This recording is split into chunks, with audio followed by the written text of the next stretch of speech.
मुझे कभी कभी अपने ऊपर शक होने लगता है कि मुझे इतने बड़े बड़े लोगों के साथ में और इतने प्रबुद्ध लोगों के बीच में बुला करके बड़े बड़े शब्दों से जब नवाजा जाता है तो मुझे लगता है पता नहीं मैं ऐसा हूं भी कि नहीं।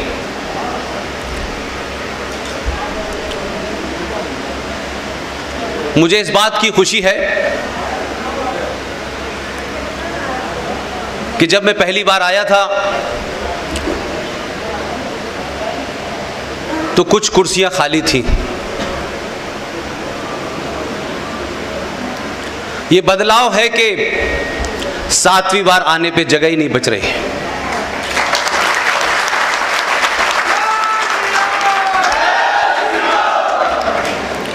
आज के प्रोग्राम के मुंतजमीन, आयोजक, ऑर्गेनाइजर, आहुति संगठन, आहुति के अध्यक्ष जनाब अशोक चौधरी साहब, जनाब आर.के. जिंदल साहब और इस प्रोग्राम के संयोजक, कोऑर्डिनेटर,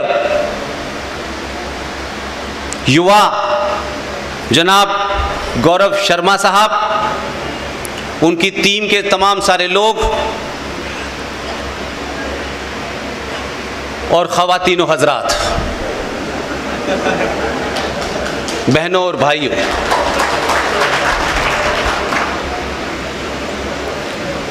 बहुत सारे विषय अशोक चौधरी साहब ने आपके सामने रखे हैं और कहा है कि मैं उस पर और विस्तार से अपनी बात रखूं।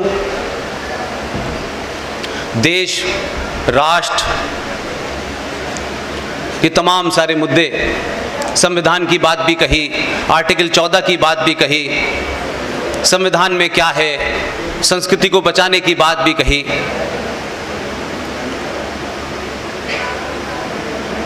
कुछ मुद्दे ऐसे होते हैं जिनको कई सौ साल तक लड़ना होता है, उसके लिए आपके पास समय होता है। आप आज की जगह कल भी लड़ सकते हैं, परसों भी लड़ सकते हैं, 10 साल बाद भी लड़ सकते हैं। कुछ समस्याएं, कुछ चुनौतियां, कुछ संकट ऐसे होते हैं कि उनका इलाज तत्काल करना होता है। इस तथाकथित आजाद भारत में हमने जो असली बातें थी, असली समस्याएं थी, उसको किसी ने नहीं बताया। हजारों संगठन है इस देश में, वो शायद चाहते भी नहीं थे कि आपको ये बातें पता चले। संगठन कभी कभी जब बुढ़े हो जाते हैं तो बीमारियों से ग्रस्त हो जाते हैं, स्वार्थ से ग्रस्त हो जाते हैं, निजी हित में ग्रस्त हो जाते हैं। इसलिए जो मैं बचपन से सुनता आया हूं, व्यक्ति से बड़ा संगठन, संगठन से बड़ा देश, लेकिन उसमें एक लाइन और जोड़ता हूं कि देश से बड़ा राष्ट्र।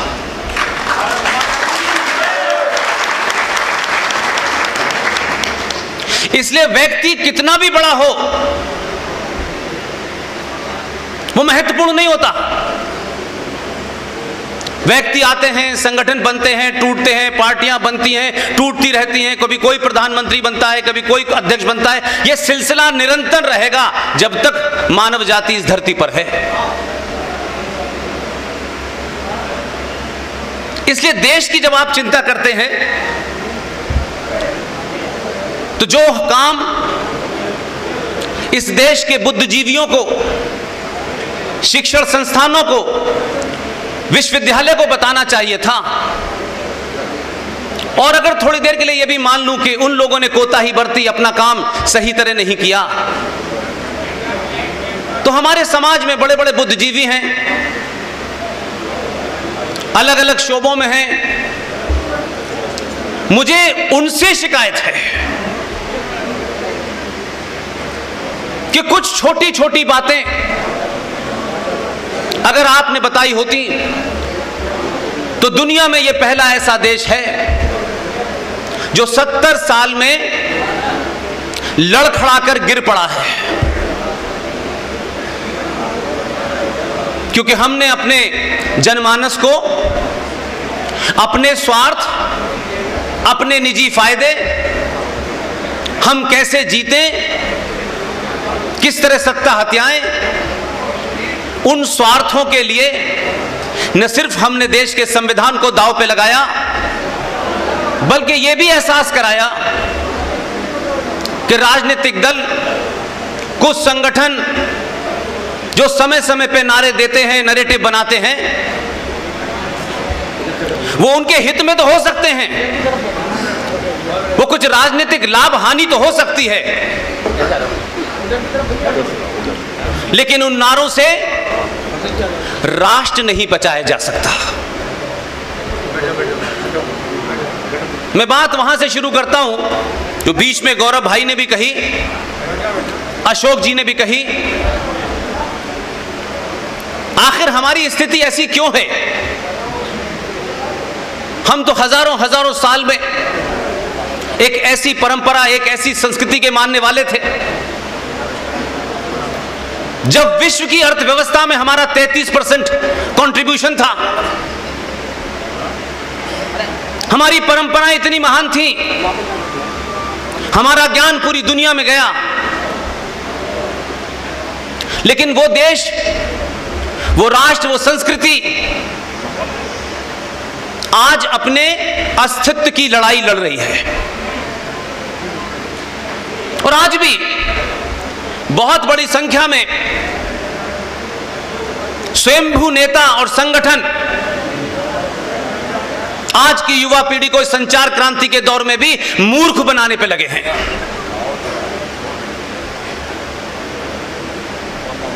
जो 47 में, जो 46 में, जो 712 में आपके दुश्मन थे, मुझे शिकायत उनसे नहीं है। मेरी शिकायत आज उन लोगों से है जो आज भी सिर्फ एक ही एजेंडे पे लगे हैं कि दुनिया का हर आदमी वैचारिक रूप से, शारीरिक रूप से, राजनीतिक तौर से, सामाजिक तौर पे मजबूत हो, लेकिन सनातनी हिंदू ना हो। उसके लिए जितने परपंच और जितने षड्यंत्र कर सकते हैं, भाषा में, डायलॉग में, डिलीवरी में, सुबह शाम चलता है। इसलिए दुश्मन, शत्रु आपके आसपास ही है, और शत्रु आपको यह बोध नहीं होने देता कि आपके अंदर प्रॉब्लम क्या है। हम बड़ी बड़ी बात करते हैं और उसमें अपनी मक्कारी और झूठ और फरेब और स्वाद को छुपाने की कोशिश करते हैं। 1946 की घटना अगर इस देश को याद रहती तो 1947 नहीं हो पाता, लेकिन इस समाज को भूलने की बड़ी बीमारी है, और कुछ लोग दांव पे लगे हुए हैं कि यह बीमारी आपको रहे। यही वजह है, मैं हुआ, कर्नल आर.एस. सिंह साहब हुए, जी.डी. बख्शी हुए, सुशील पंडित हुए, ललित अंबरदार हुए, अंकुर शर्मा हुए, इसमें से बहुत ऐसे लोग हैं जिनका न किसी पार्टी से कोई मतलब है, न किसी संगठन से कोई स्वार्थ है, जो अपने अपने जीवन में अपने स्वतः निर्णय से ये काम कर रहे हैं। ये बात अलग है कि उन सब में सबसे छोटा हूं मैं। क्या वजह है कि आज आप अलीगढ़ के अंदर, अशोक भाई ने बहुत सारी बातें कही, फिल्मी सितारों की बातें कही, कोई मनोरंजन की भी जगह नहीं है। अलीगढ़ जो इतिहास का एक हिस्सा है। इतने बुजुर्ग, इतने प्रबुद्ध लोग अलीगढ़ में अपनी नौकरी से, अपने व्यापार से, अपने काम धंधा छोड़कर यहां आए हैं, तो इसका कोई मतलब जरूर है।